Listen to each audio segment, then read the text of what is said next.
पढ़ाई लिखाई चल रही है? सब ठीक ठाक नहीं चल रहा है भैया। क्यों? आखिर क्यों ठीक ठाक नहीं चल रहा है? अरे मुझे तो विश्वास है कि तुम कष्ट करोगी।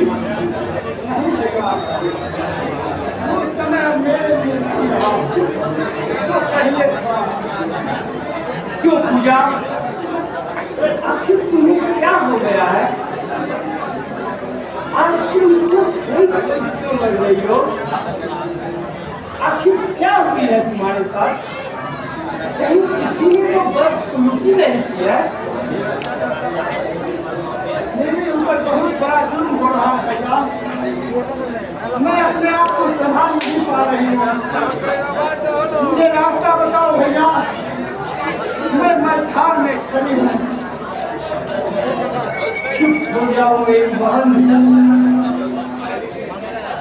इस प्रकार की बीमारियों से मैं बिल्कुल टूट जाऊंगा।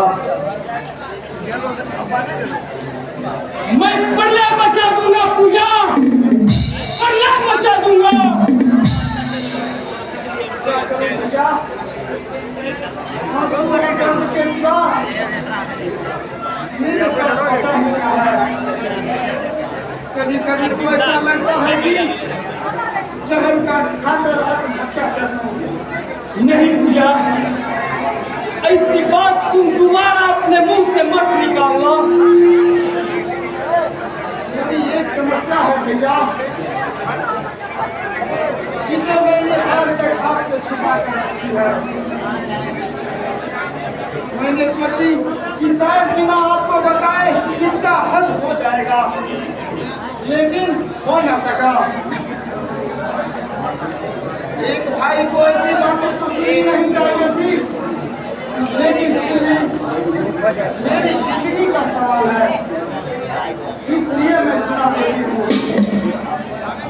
हो सके आप उसका हल कीजिए। ये बताओ तो भैया,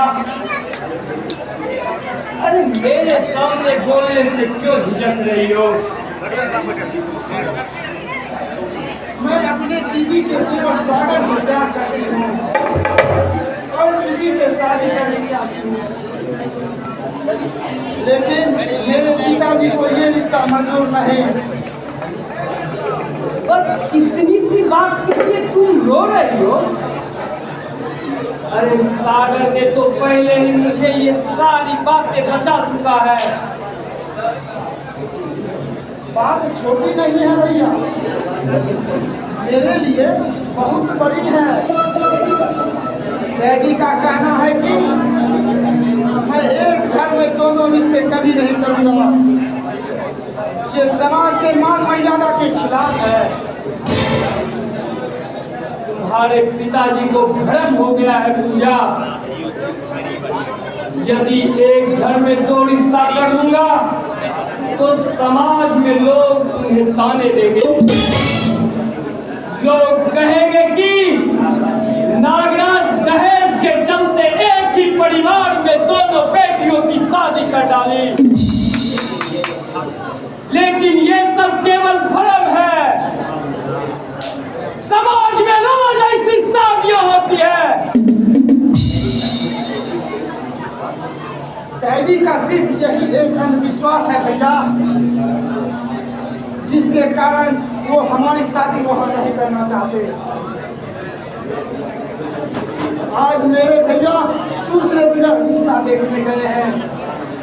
पता नहीं यदि उन्हें ये रिश्ता मंजूर हो गया तो फिर मेरे साथ बहुत बड़ा अन्याय होगा। मुझे समझ में नहीं आ रहा है कि आखिर मैं क्या करूं। एक तरफ सागर का प्यार हमें कांटे की तरह चुभ रहा है और दूसरी तरफ डैडी और भैया का अत्याचार मुझ पर बढ़ता ही जा रहा है। मैं समाज के नजर से गिर चुकी हूँ भैया। आंसू और घुटन के सिवा मेरे पास अब कुछ नहीं बचा है।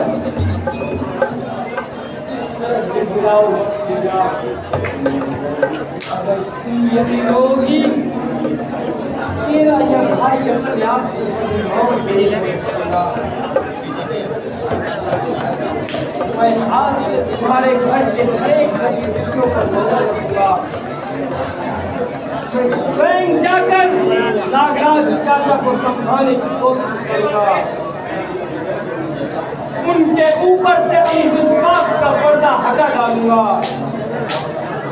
और हर संभव कोशिश करूंगा कि उनके ऊपर सामाजिकता का पर्दा डाल सकूं। हो सके कहीं तुम्हारे डैडी मान जाए। बाबूजी अब बिल्कुल बदल गए हैं भैया, वो किसी के बात को अब नहीं मानेंगे। भले ही वे बदल सकते हैं, लेकिन मैं नहीं बदल सकता। मैं आखिर दम तक तुम्हारे साथ रहूंगा। अब सिर्फ आप पर भरोसा है भैया। आपने ही कहा था कि पूजा तुमसे मेरा खून का रिश्ता नहीं है, लेकिन राखी का रिश्ता जरूर है। इसीलिए आपको उस राखी की कसम है भैया, मुझे मेरा प्यार लौटा दीजिए और मुझे कुछ नहीं चाहिए भैया। आज एक बहन अपने भाई से अपने प्यार की भीख मांग रही है। मुझे मेरा सागर लौटा दीजिए भैया, मुझे मेरा सागर लौटा दीजिए। मैंने पहले भी तुम्हें कहा था पूजा, मैं जीवन की अंतिम सांस तक तुम्हारे खुशियों के लिए अपनी जान देने के लिए भी तैयार हूँ।